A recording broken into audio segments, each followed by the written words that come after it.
Queridos, uma das formas mais simples e comuns de se mostrar amor é o dar, é o presentear. Quando você presenteia, está dizendo: você é importante para mim, eu lembrei de você.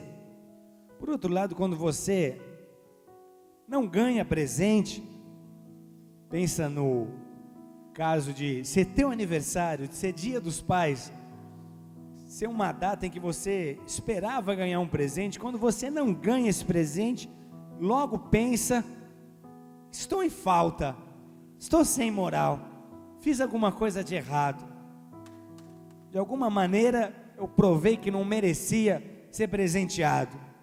É como se houvesse uma compensação por aquilo que eu passo a oferecer. Eu espero que você entenda o quanto você vale. A minha alegria em te oferecer algo, em te presentear, mostra o quanto você é importante para mim.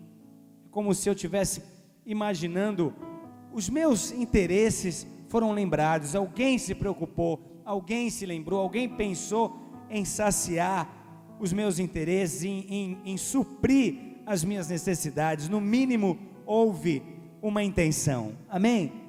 Toda vez que você ganhar ou dar presentes, tenha isso em mente. Hoje é dia dos pais, e agora pensando em Deus como Pai, vamos imaginar que esse é um dia onde você envolveria todos os seus esforços em presentear o teu Pai Celestial, o teu Deus. Como é que isso poderia acontecer?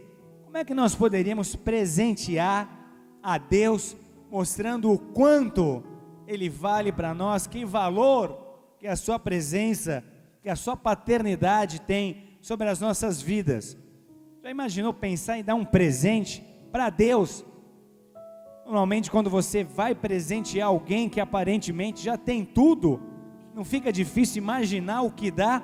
Você pensa num relógio, ele tem; você pensa no sapato, ele tem; você pensa em roupa, você fala: puxa, essa pessoa tem tudo, o que eu vou dar de presente para poder surpreendê-la? Agora imagina Deus. O que será que Deus não tem? Do que será que Deus está precisando? Pense em qualquer presente que você poderia dar a Deus. Outro dia imaginei que seria um presente que agradasse o coração de Deus. Uma gravata. Dê uma gravata a Deus dizendo: Senhor, essa gravata combina com a sua glória. Tem cabimento? Vamos dar uma meia para Deus, coisas que pais costumam ganhar no dia dos pais. Como é que eu vou dar uma meia para Deus, se Ele diz que Ele tem a terra como estrado dos seus pés? Imagina o tamanho desse pé. Onde é que vai achar uma meia dessa? Um pijama. Quem ganhou pijama hoje? Amigo, pelo menos você, hein? Eu ganhei 2. Um pijama. Como é que eu vou dar um pijama para um Deus cuja palavra diz que não dormita nem dorme o guarda de Israel? Não ia usar nunca. Qual presente? O que nós poderíamos oferecer? Obrigado, Boni. Está tarde já? Está com pressa de ir embora para casa? Me trouxe um relógio? Está me acelerando aqui? Obrigado. Que presente, o que nós poderíamos oferecer para satisfazer a Deus? E não há nada que alegre mais o coração do Pai, não há nada que Deus possa desejar mais do que o nosso tempo, do que a nossa atenção, do que a nossa devoção em resposta ao seu grande amor por nós. O amor de Deus por nós é tão grande, é tão sublime, que Ele não poupou o seu único Filho só para nos ter em sua presença. Amém? Mais do que nos salvar, Ele o fez para nos ter em sua presença. Deus ama estar na presença de seus filhos. O maior presente que nós podemos oferecer a Deus é qualquer movimento que nos aproxime de Deus por aquilo que Ele é, não tanto por aquilo que Ele pode fazer, porque Deus obviamente quer nos suprir, Deus quer nos abençoar, Deus quer nos ajudar, Deus quer nos livrar, Deus quer nos prosperar, Deus quer nos curar, só que não apenas isso, amém? Deus não quer que nós olhemos para Ele como um pacote de benefícios. Deus é Pai, Deus ama a sua presença, Deus ama o tempo que você gasta com Ele, Deus ama escutar a sua voz, Deus ama escutar a sua adoração, por mais desafinado que você seja. Deus ama quando você dobra o seu joelho e chama pelo seu nome, Ele está ali pronto, Ele se alegra em poder te escutar. Diga para o seu vizinho: Deus espera qualquer movimento que te aproxime dEle por aquilo que Ele é. Na verdade, tudo que Deus faz, os sinais que Ele te dá, as bênçãos que Ele te concede, as maravilhas que Ele te permite viver, a graça que Ele manifesta sobre a sua vida, tem um objetivo. Tudo que Deus faz é com um objetivo: nos atrair para Ele. Quando Jesus veio ao mundo, Ele expeliu demônios, Ele curou pessoas, Ele operou milagres, com uma única intenção: nos atrair para Ele. Sinais, bênçãos, respostas de oração não são um fim, mas são um meio pelo qual Deus nos atrai à comunhão íntima que Ele espera que os seus filhos estabeleçam com Ele. Diga de novo para o seu vizinho, chama a atenção dele, dá uma chacoalhada nele para mim, para ver se entra no coração. Olhando nos olhos, diz para ele: Deus anseia por sua amizade, Ele quer ter intimidade com você. Queridos, como é bom para nós, quando percebemos que pessoas estão nos procurando por aquilo que somos. É comum nós sermos procurados por aquilo que nós podemos fazer, por aquilo que nós podemos oferecer, pela ajuda que nós podemos dar, amém? Isso é comum. Agora, como é gostoso quando pessoas te procuram por aquilo que você é, quando pessoas se aproximam, não pelo que você pode dar, mas por aquilo que você significa, por aquilo que você representa. Eu me lembro de uma das maiores experiências que eu tive como pai.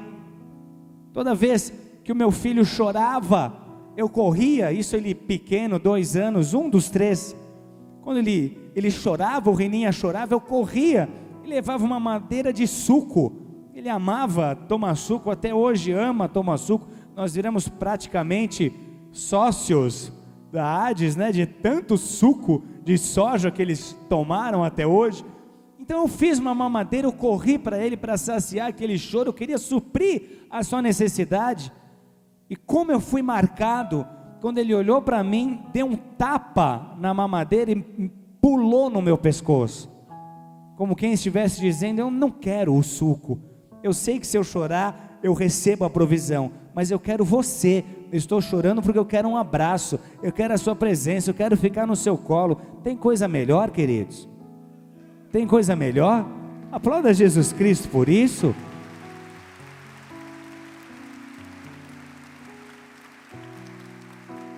Como esse tipo de coisa nos marca. Caçulinha, aos seus 3 anos, de vez em quando me pega na sala, apesar do seu amor declarado e quase exclusivo pela mãe, de vez em quando isso acontece. Não dá para competir, né, mãe? Falei, como é que eu vou competir com uma mãe que parece uma boneca viva? Mesmo assim, às vezes ela me agarra pelo braço, a gente vendo televisão junto, ela me puxa, olha para mim e fala: pai, fica comigo, vamos ver desenho junto. Já não é pai me dá, já não é pai eu quero. Eu amo dar, eu amo suprir o que ela precisa, mas como é gostoso saber que ela me quer por aquilo que eu sou, por eu ser só pai dela. É diferente, é algo diferente de buscarmos a Deus por nossos próprios interesses, amém? Deus precisa, Deus ama, Deus gosta de nos ter em sua presença, gastando tempo por aquilo que Ele é. Nós precisamos inaugurar uma fase onde vamos pedir menos e buscar mais dEle, mais o seu amor, mais da sua presença para as nossas vidas. Ele sempre vai se alegrar, Ele sempre vai nos abençoar, Ele sempre vai se alegrar em responder às nossas orações. Porém não é só isso. Diga para o seu vizinho de novo, não é só isso. Um relacionamento que estaciona nesse nível com Deus é um relacionamento que não usufruiu nem de 10% do que aquilo que Deus tem a realizar. Ficar no patamar Deus me supre é o mínimo que você pode viver com Deus. Se você ainda está nesse patamar, na verdade você não escreveu história alguma com Deus e ainda não teve uma experiência com esse Deus Pai, com esse Deus de amor. Nossas orações têm sido focadas em nossos próprios interesses. Nossas orações são mesquinhas. Nós estamos muito preocupados com as nossas vidas, com as nossas próprias necessidades. Nós estamos focados em nossos próprios problemas, e às vezes eles são tão bobos, e às vezes eles são tão fáceis de ser solucionados. É como se Deus olhasse para nós dizendo: mas eu já te expliquei. Busque em primeiro lugar aquilo que é nobre, aquilo que é eterno, que é espiritual, e eu te prometi, todas as outras coisas te serão acrescentadas. Por que esse tipo de pedidinho? Por que me trazer esses probleminhas? Por que não só confiar e buscar o meu coração? Nós estamos preocupados demais com o nosso cotidiano, com a nossa rotina, e isso tem de certa forma nos aprisionado. Poucas pessoas têm decolado no seu relacionamento com Deus exatamente em função disso. Nós gostamos de nos aproximar de Deus para trazer as nossas reclamações.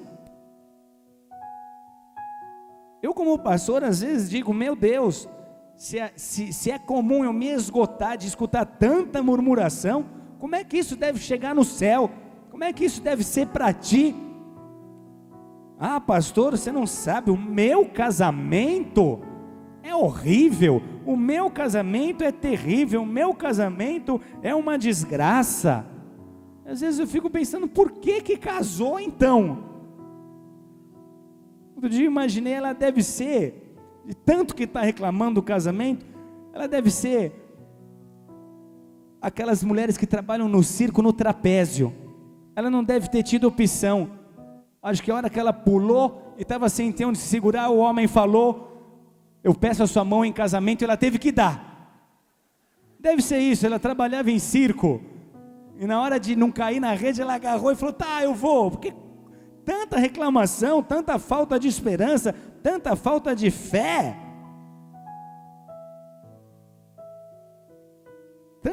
tanta disfunção conjugal, tanta coisa que nos impede de viver o todo de Deus para as nossas vidas. Ah, pastor, mas não consigo entender. Mas não vai entender mesmo, amém? Mulher não foi feita para se entender, mulher foi feita para ser amada. Agora, meu ibope foi lá em cima.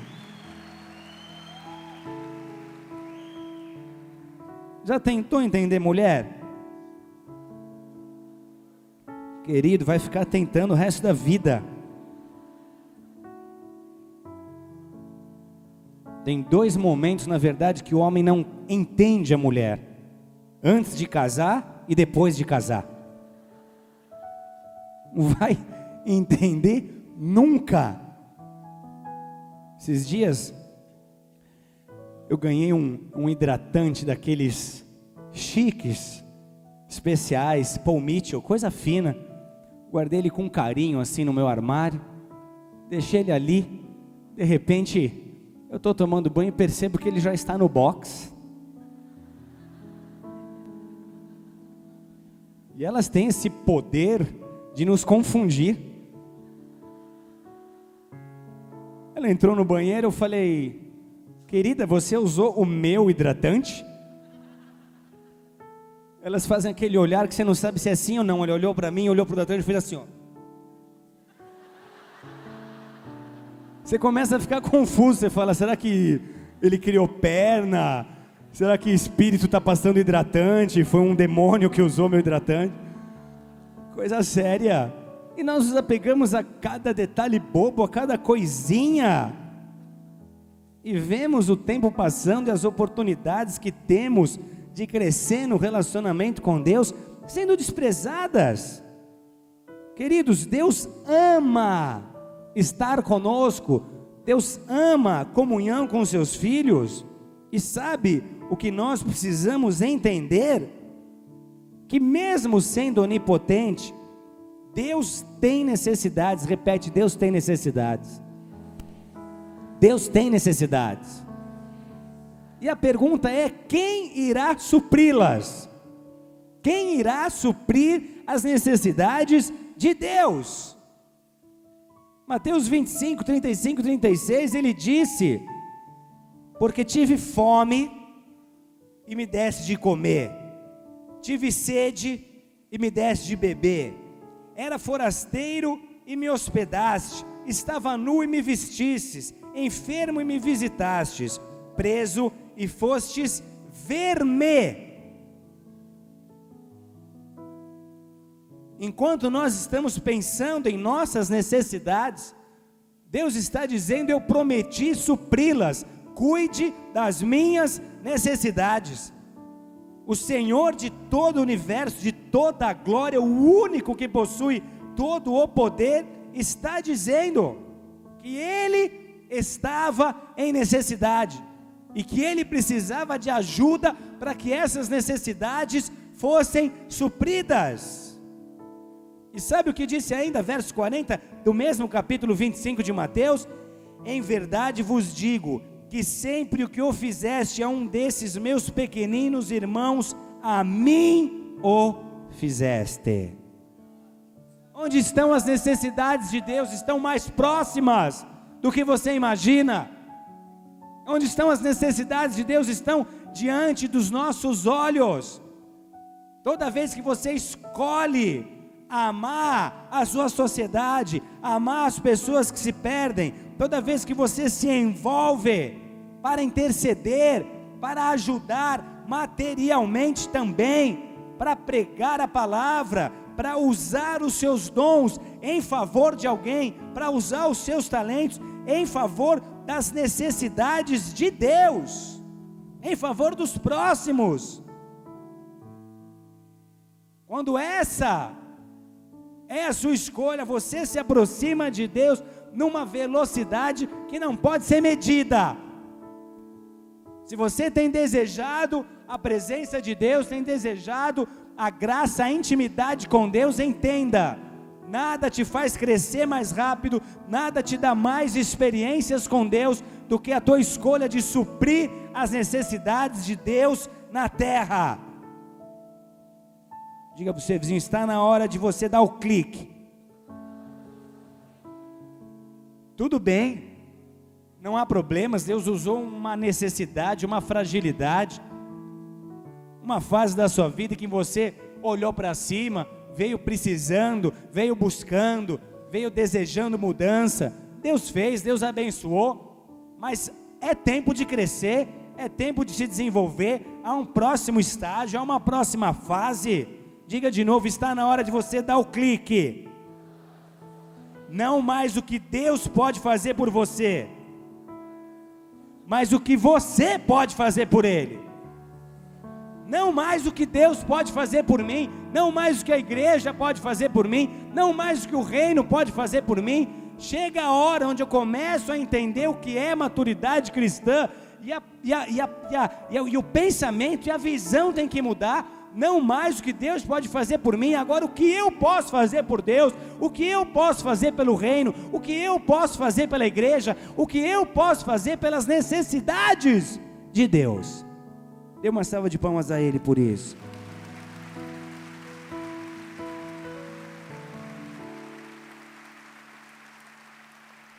sinto no meu espírito essa urgência. Deus tem se mobilizado na terra, procurando pessoas que simplesmente creiam, que simplesmente se disponham. Eu sou essa pessoa, eu quero me envolver, eu quero fazer parte disso. Diga mais uma vez, está na hora de você despertar. Deus tem mais para a sua vida. Deus tem mais para a igreja. Deus tem mais para as nossas vidas. Deus tem mais para esse ministério. Deus tem mais para mim. E enquanto nós continuarmos nos preocupando com as necessidades de Deus, Ele continuará nos abençoando, mas continuará nos fazendo crescer em conhecimento, em intimidade, em amizade com Ele. Abra sua Bíblia comigo, Hebreus 10.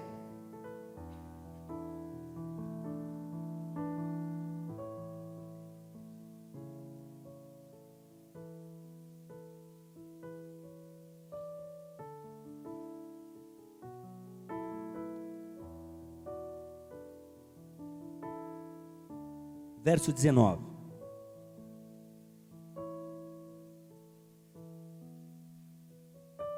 É um texto que fala sobre o privilégio de acesso do cristão à presença de Deus, de acesso do filho à presença do Pai.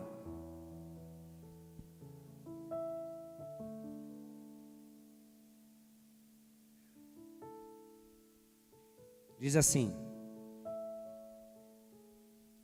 tendo, pois, irmãos, intrepidez para entrar no Santo dos Santos, pelo sangue de Jesus, pelo novo e vivo caminho que Ele nos consagrou pelo véu, isto é, pela sua carne, e tendo grande sacerdote sobre a casa de Deus, aproximemo-nos, diga, aproximemo-nos, mais alto, aproximemo-nos, diga para o seu vizinho, aproximemo-nos, com sincero coração, em plena certeza de fé. Repete, em plena certeza de fé. Tendo o coração purificado de má consciência e lavado o corpo com água pura, guardemos firme a confissão da esperança, sem vacilar, pois quem fez a promessa é fiel. Repita, quem fez a promessa? Quem fez a promessa? Quem fez a promessa é fiel.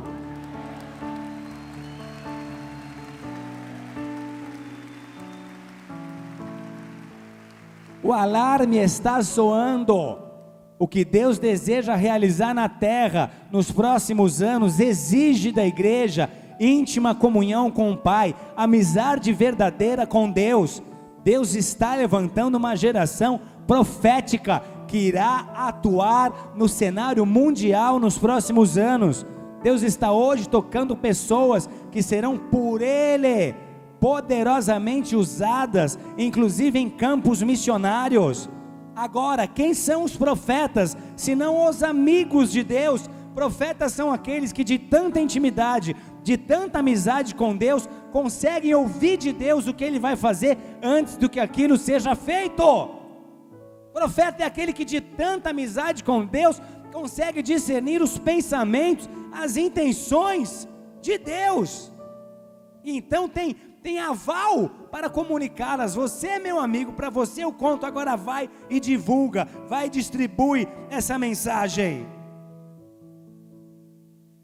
O convite é esse: aproximemo-nos com ousadia, com intrepidez, em plena certeza de fé, com coração sincero. Agora, coração sincero não basta, porque tantas pessoas sinceras, que amam a Deus, que se santificam, que se separam, porque tantas pessoas se consagram de verdade, e ainda assim, estão dizendo: por que eu não escuto a voz de Deus? Eu escuto testemunhos aqui de pessoas que ouviram Deus, eu leio na Bíblia Sagrada pessoas que escutaram a voz de Deus, eu vejo meus líderes sendo dirigidos por Deus, escutando a voz de Deus, ouvindo de Deus, entregando aquilo que escutaram de Deus. Por quê? que apesar de toda a minha sinceridade, eu não escuto ainda a voz de Deus. Não é o caso de eu estar chegando agora, eu estou há anos buscando, eu já li a Bíblia de capa a capa. Por que que ainda assim eu não escuto a voz de Deus? Por que que eu não consigo sentir a sua presença como eu sei que eu posso sentir? Porque eu ainda não consegui ser tocado no nível que eu gostaria de ser tocado. Sabe qual que é a resposta? Nós podemos entrar no Santo dos Santos, nós podemos entrar no lugar onde Deus habita, com essa intrepidez, com essa confiança, pois já não há mais condenação, amém? Nós temos esse acesso. Quando Jesus morre na cruz do Calvário, o véu que dividia Santo do Santíssimo se rasga de fora a baixo. Nós temos acesso irrestrito ao coração de Deus. Nós podemos entrar com ousadia, porque toda sentença que nos era contrária já foi rasgada, eliminada. As nossas vestes já foram purificadas. Nós temos em Cristo justiça suficiente para entrar em ousadia, com confiança na presença de Deus. Esses são os quesitos. E com coração sincero, com sinceridade, crendo naquilo que Jesus fez por mim, eu posso entrar na presença de Deus. Só que o texto ainda fala de uma plena certeza de fé. E normalmente é exatamente aí que muita gente empaca. Eu tenho a consciência, eu tenho a sinceridade, eu me santifiquei, eu creio, mas está faltando a plena certeza de fé. Isso sabe por quê? Porque Deus responde à nossa fé. Não há nada mais que possa trazer uma resposta de Deus para a sua vida. Não há nada além que possa extrair algo de Deus, se não for por meio da fé, se não for na certeza da fé. Não adianta a sinceridade, não adianta o quebrantamento, não adianta o conhecimento, tem que haver fé. Sabe o que Hebreus 11:6 diz? Sem fé é impossível agradar a Deus. Para um pouco para pensar nisso. Sem fé é impossível agradar a Deus. Agora eu escolhi, eu quero agradar a Deus. Por isso eu estou aqui. Há um esforço da minha parte em agradar a Deus. Mas sem fé, tudo que eu faço perde o valor. Sem fé é impossível agradar a Deus, porquanto é necessário que aquele que se aproxima de Deus creia que Ele existe e que se torna galardoador dos que o buscam. Sem fé é impossível agradar a Deus. Se você veio à igreja, se você dobra o joelho para orar, se você ergue a tua voz em clamor, é crendo que Deus existe, amém? Mas mais do que crer que Deus existe, eu preciso crer que Ele recompensa aqueles que o buscam, que há uma recompensa me esperando no final daquela oração, no final daquela busca. Deus responde à nossa fé. Diga para o seu vizinho: Deus só precisa que você creia. Quando você crê com essa plena certeza, essa convicção de fé, a tua aliança com Deus já não é mais algo teórico. A tua experiência com Deus não pode ser limitada. Aquilo que você vai viver com Deus se torna para você mesmo uma aventura. Sai do campo filosofia, sai do campo entendimento racional. Eu creio que Deus existe, há uma plena convicção de que Ele é galardoador, Ele responde, Ele age, Ele abençoa, Ele recompensa a minha busca. Queridos, sabe o que mais entristecia Jesus? Não o que mais o irritava, o que mais o irritava era exatamente a postura dos religiosos, a hipocrisia. Mas o que mais entristecia Jesus eram as pessoas que não acreditavam que Ele faria o que havia dito que iria fazer.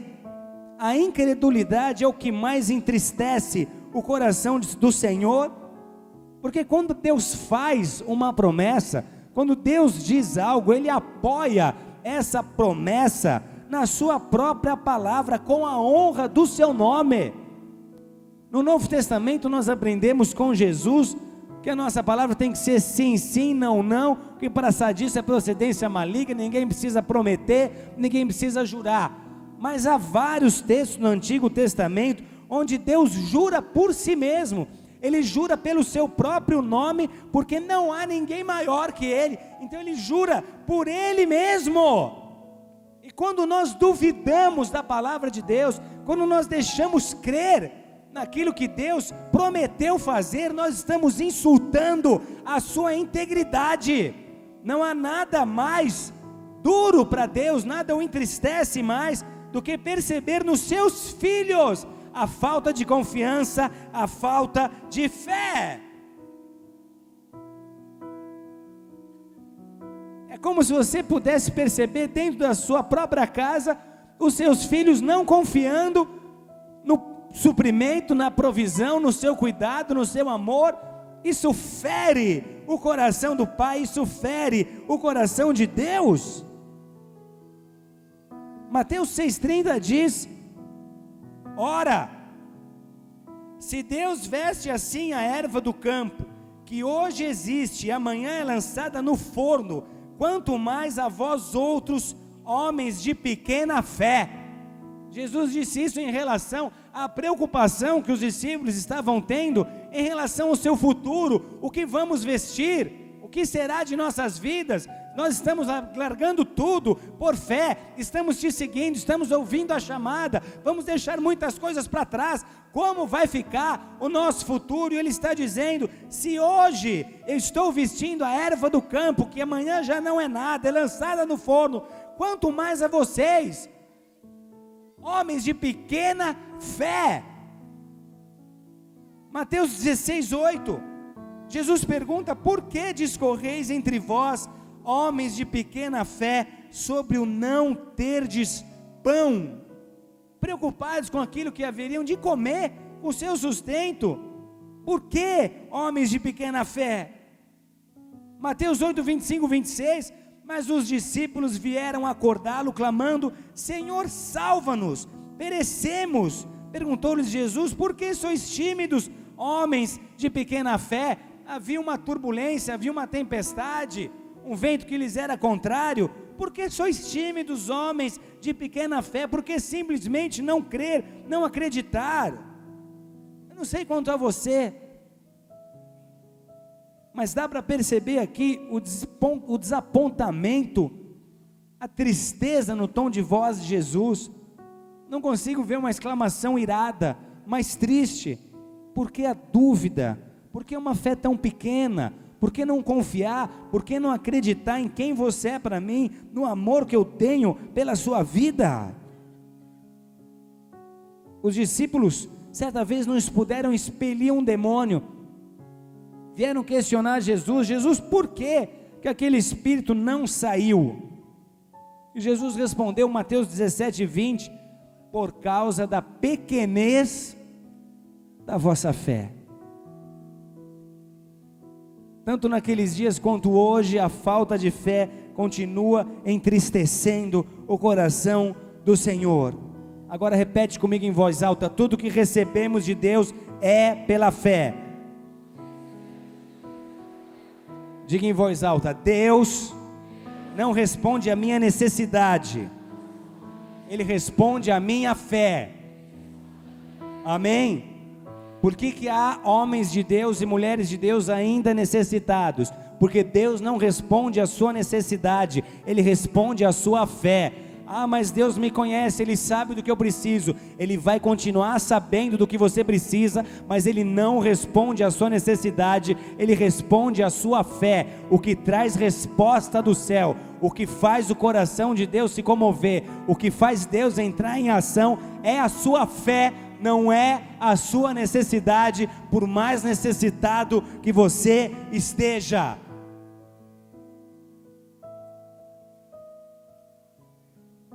Marcos 7 conta a história de uma mulher grega que clamou por libertação da filha. Jesus, minha filha está possessa, ela precisa de libertação. Ela apresenta a sua necessidade, nada mais legítimo. O que pode ser mais genuíno do que o desespero, do que a necessidade de uma mãe que está vendo a sua filha possessa, que está vendo a sua filha controlada, dominada na sua mente, no seu físico, por um espírito maligno. Nada mais genuíno, nada mais comovente. No entanto, ela se achega a Jesus apresentando sua causa. A maioria conhece a resposta de Jesus.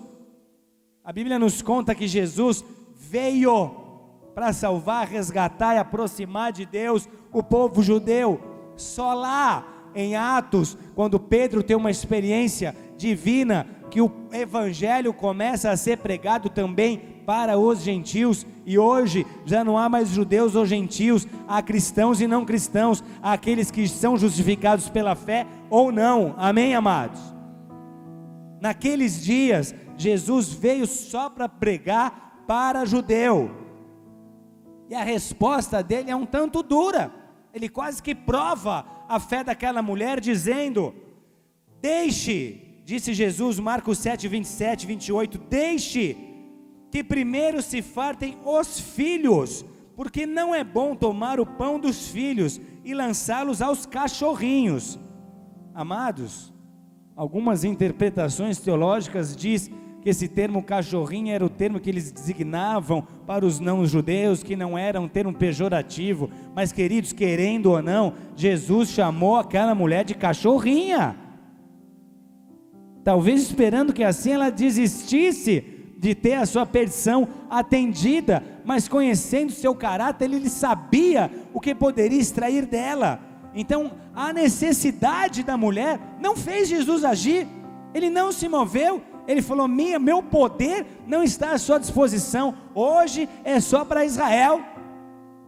Sabe qual foi a resposta dela? Sim, Senhor, entendo, tua prioridade tem que ser o povo de Israel, mas olha o que ela diz: os cachorrinhos debaixo da mesa comem as migalhas das crianças. Tudo bem, Senhor, tua prioridade é essa, mas os cachorrinhos comem do que cai do prato das crianças. Atenda em prioridade os judeus, mas eu creio, eu tenho fé, que um pouquinho do seu poder, que um pouquinho da sua virtude, que uma migalhazinha que sobrar para mim, vai libertar minha filha. Uma migalhazinha, Senhor, um pouquinho do seu poder, uma gotinha desse poder vai libertar a minha filha. Não foi a necessidade que moveu Jesus, foi a fé. Depois que ela faz essa declaração, depois que ela insiste em fé, depois que ela mostra o quanto ela confiava no poder de Deus em Jesus, a posição dele muda. Ele diz: por causa dessa palavra, Mateus 7, 29, por causa dessa palavra, podes ir, o demônio já saiu da sua filha. E a Bíblia diz que quando a mulher chegou em casa, realmente ela havia sido liberta, estava sã, recobrou a sua saúde mental e espiritual. Não foi a necessidade, não foi o desespero da mulher, mas foi a fé. Então não adianta chorar, não adianta dizer: Deus sabe o que eu preciso. Se não houver um posicionamento de fé, você vai continuar precisando. O que toca o coração de Deus, o que move o coração de Deus é a sua fé. Não adianta dizer: Deus sabe o que eu preciso. Você precisa é de fé. Quando você agir por fé, então você vai ver as respostas de Deus, a bênção e as promessas de Deus te alcançando. Quer um outro exemplo? Jesus certa vez estava ensinando a líderes numa casa. De repente, houve um barulho no telhado, uma movimentação. telhas começaram a ser arrancadas do teto daquela casa, a reunião para, e um paralítico começa a ser descido, amarrado em cordas ali por 4 amigos seus. Engraçado porque a Bíblia diz, esse texto está em Lucas capítulo 5, a Bíblia diz no verso 27 que o poder de Deus estava sobre Jesus para curar. O poder de Deus estava sobre ele para curar. O que significa dizer que naquela reunião, entre aqueles líderes, pelo menos uma pessoa estava precisando de cura. E não é errado dizer que talvez muitas outras pessoas estavam naquela reunião precisando de cura, eram líderes. Porém, o que rouba a cena é uma pessoa desesperada, descendo em cordas ali. Quando Jesus olha para aquela situação e vê o esforço daqueles homens na busca de uma resposta, vendo-lhes a fé, o texto diz, vendo-lhes a fé, Lucas 5:20, vendo-lhes a fé, eles tiveram fé suficiente para agir dessa forma, para forçar uma entrada. Eles creem, senão não se esforçariam desse jeito. Eles creem que esse homem será curado. E sabe o que acontece? Vendo-lhes a fé, Jesus diz: eu te ordeno, levanta, toma o teu leito e vai para a tua casa. Agora pensa a condição dos líderes. Mas nós também precisamos de cura? Só ele foi curado? Nós não fomos curados? Por que a cura é dele e não é nossa? Por que ele recebe de Deus e nós não recebemos? Não receberam, porque nós não podemos receber nada se não for pela fé. Não foram curados porque Jesus não encontrou fé naqueles corações. Diga em voz alta: tudo que eu recebo é pela fé. Agora, como obter e aumentar a fé? A fórmula é muito mais simples do que você imagina. É muito mais fácil do que você imagina. Nós complicamos, a religião torna complexo, mas a fé é muito mais simples do que você possa imaginar. Um pai escutou do filho: pai, de onde é que eu vim? E eu não sei se vocês já tiveram que responder algo assim, mas não é nada mais constrangedor. De onde é que eu vim? O pai pensou com ele: ah, meu Deus, eu sabia que essa hora ia chegar. De onde é que eu vim? Aí depois de 1 hora falando sobre a abelhinha, o abelhinho, o passarinho, a passarinha, o filho ali escutando, atento. O pai pergunta: mas por que você perguntou isso, filho? Aí o filho diz: ah, pai, eu só queria saber, porque meu amigo disse que ele veio de Uberaba. Era uma coisa muito mais simples do que ele imaginou. A fé é simples. Certa vez os apóstolos disseram, Lucas 17, 5 e 6, Jesus, aumenta-nos a fé. Respondeu-lhes o Senhor: se tiverdes fé como um grão de mostarda, direis a esta amoreira: arranca-te e transplanta-te no mar, e ela vos obedecerá. Senhor, aumenta a minha fé.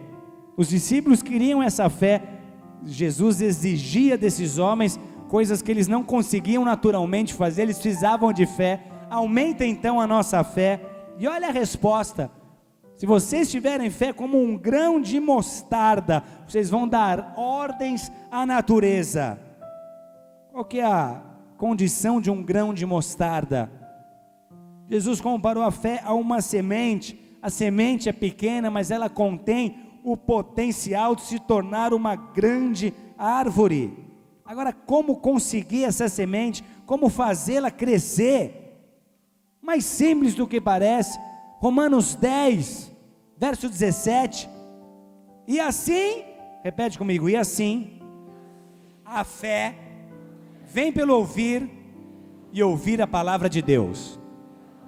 Diga em voz alta: a fé vem pelo ouvir. A fé vem pelo ouvir e o ouvir a palavra de Deus. Queridos, é tão simples que nós corremos o risco de negligenciar. A fé vem pelo ouvir e ouvir a palavra de Deus. Quando uma alma se dispõe a se expor à palavra inspirada, revelada, viva, rema, a sua fé é aumentada. Perceba que enquanto você evitou escutar a palavra de Deus durante a sua vida, nada mudou e nada aconteceu. Mas no dia em que você escolheu sentar, decidiu entrar, escutar, se expor àquilo, a pregação da palavra, a liberação do evangelho, a palavra que em si é poderosa, te fez mudar de opinião, despertou em seu ser algo que não estava vivo, que estava adormecido, porque você ouviu a palavra de Deus, a fé aconteceu, você teve vontade de crer, você quis escutar mais, isso gerou uma sede. A fé vem pelo ouvir e ouvir a palavra de Deus. Quando você vem, quando você escuta, a tua fé aumenta. Agora, quando você se afasta, quando você se distancia, a tua fé se enfraquece. Por que nós vemos pessoas que em outro tempo foram entusiasmadas, animadas, ungidas, envolvidas nas coisas de Deus, e de repente, passando um tempo sem ouvir a pregação, sem ouvir a palavra, começaram a se enfraquecer? Vou fazer uma viagem, vou passar 4, 5 meses fora do Brasil. Então garanta que pelo menos uma semana você vai se sentar para meditar, para escutar e para deixar que a palavra de Deus penetre em sua vida. Preserve essa aliança. É simples, mas quando nós negligenciamos essa verdade, nós somos roubados. Quantas pessoas que em períodos curtos, viajando para fora, viajando a trabalho, 1 mês, 2 meses, 3 meses, sem ouvir a pregação da palavra, enfraqueceram a sua fé e viveram as suas piores quedas. É por isso, diga para o seu vizinho, é por isso que sempre vai haver uma luta para te afastar da pregação, para te afastar da palavra. Há um esforço, às vezes terrível, que você precisa fazer para estar aqui ouvindo a palavra. Tem alguém que não quer, definitivamente não quer que você escute a palavra. Quanta gente hoje na UTI espiritual, por longos períodos, sem escutar a ministração da palavra. Por que você acha que é um esforço no inferno em difamar pregadores? Porque Satanás sabe que a palavra que sai da boca de um pregador te ministra, te alimenta. Agora, quando você escuta difamações, quando você escuta calúnias, você já não consegue prestar atenção no que o pregador está dizendo, você só se lembra da difamação, você só se lembra do que foi dito sobre ele, você não presta mais atenção naquilo que ele está dizendo. A palavra já não entra mais em seu coração como deveria entrar. Por que há esse esforço? Por que de repente parentes chegam em casa na hora de vir para a igreja, compromissos surgem, coisas acontecem para te impedir de escutar? Agora, como fazer para essa semente crescer? Eu tenho a semente, eu escutei a palavra, ela habita em mim. Como fazer a minha fé crescer? Não quero só obter, mas quero crescer. Queridos, Jesus muda de assunto de uma hora para outra. Ele estava falando de semente, de grão de mostarda, e Lucas 17, 6, 10 diz: qual de vós, tendo um servo ocupado na lavoura, ele começa a falar de um servo, muda a parábola, qual de vós, tendo um servo ocupado na lavoura, ou em guardar o gado, lhe dirá quando ele voltar do campo, vem já e põe-te à mesa, e que antes não lhe diga, prepara-me a ceia, cinge-te e serve-me, enquanto como e bebo, depois comerá tu e beberás. Porventura terá de agradecer ao servo, porque esse fez o que lhe havia ordenado? Assim também vós, depois de haveres feito tudo quanto vos tenho ordenado, dizei: somos servos inúteis, porque fizemos apenas o que deveríamos fazer. Jesus para de falar de semente e começa a falar de um servo. E quando ele fala servo, pense num escravo. O que acontecia na época de Jesus: alguém que não tinha direito algum para nada. A sua função era trabalhar e era servir, era priorizar o seu patrão, o seu dono. Depois ele pensava em ele mesmo comer, depois ele pensava nas suas necessidades. Jesus usa o exemplo desse servo e diz: esse servo voltou de um dia de trabalho, o seu patrão está lá comendo, ele vem, ele ainda tem que servir o patrão. Não espere esse que vai ouvir um obrigado do patrão, porque ele só fez o que tinha que ser feito, ele só cumpriu a sua obrigação, e na sua obediência, fazendo o que ele deveria fazer, ele se mantém. Sabe o que Jesus quis ensinar com isso? Que a fé cresce quando você obedece. Diz para o seu vizinho: a fé cresce. Sua fé cresce quando você obedece. Por que há tanta gente que não cresce em fé? Eu creio em Deus, eu amo a Deus, porque nunca esse amor se transformou em obediência. Eu creio, mas eu obedeço. Amados, intimidade é proporcional à fé. Deus deseja ter intimidade conosco. Está havendo algo novo em nosso meio. Deus está nos levando a um tempo onde nós vamos precisar escutar e discernir o que Ele está dizendo. Nós vamos nos encontrar durante esse período de jejum diversas vezes, simplesmente para orar. Aliás, faço um convite a todos vocês: amanhã, 8 horas da noite na igreja, nós estaremos ali até as 10, orando e adorando a Deus. Nós queremos escutar de Deus, queremos receber músicas que venham de Deus, queremos escutar e discernir revelações profundas da palavra de Deus, queremos saber exatamente aquilo que Ele deseja que nós venhamos realizar, queremos apresentar a Ele tudo aquilo que temos crido que são projetos de seu coração, para que Ele possa nos avaliar e nos dar direção. Não falte, procure uma vez por semana durante esses 40 dias, estar na igreja numa dessas reuniões de oração, toda segunda-feira das 8 da noite até as 10, não mais que isso, porque intimidade é proporcional à fé. Se eu quero ter intimidade, eu tenho que ter fé. Se eu não tenho fé, eu não tenho intimidade. Olha essa equação: intimidade é proporcional à fé, e a fé é proporcional à obediência. Quantas pessoas hoje envolvidas na obra, mas já sem a mesma intimidade com Deus? E por quê? Por que de repente esse esfriamento? Por que de repente essa apostasia? Por que de repente esse peso? A minha comunhão com Ele não é mais a mesma. Aí você volta no tempo, você vai perceber que houve uma ruptura, que houve desobediência, e quando a desobediência entrou, a fé diminuiu e a intimidade se desfez. Se eu desobedeço, a fé diminui e eu perco já a intimidade. Pensa na figura de um marido.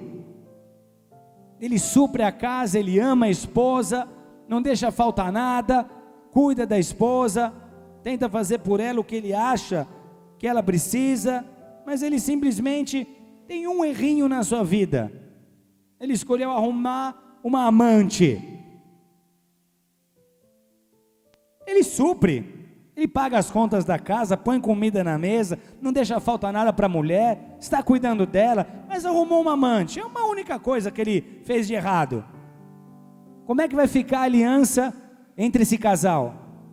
Porque ele fez um monte de coisa certa, a mulher vai conseguir ter o mesmo nível de intimidade com ele? Ou esse erro vai colocar tudo a perder e essa aliança vai acabar se desfazendo? Ou quase? O nível de intimidade num casal assim se rompe instantaneamente, não é algo progressivo. E a nossa comunhão com Deus é igual. quando há o pecado, quando há desobediência, ela é interrompida. Se não houver um arrependimento verdadeiro e profundo, ela é interrompida. Você vai olhar para trás com saudades do período que você ouvia Deus, que você sentiu o poder de Deus. Onde há desobediência, onde abaixa o nível de fé, a intimidade se perde. Se eu peco deliberadamente, não estou falando do pecado seguido de arrependimento, perdão, mas se eu peco deliberadamente, eu vou ter muita dificuldade em me aproximar de um Deus vivo de novo. Se eu escolho ficar pecando sem arrependimento, se eu estou ocultando os meus pecados, eu vou ter muita dificuldade em me relacionar com um Deus santo de novo. Sabe o que vai começar a acontecer?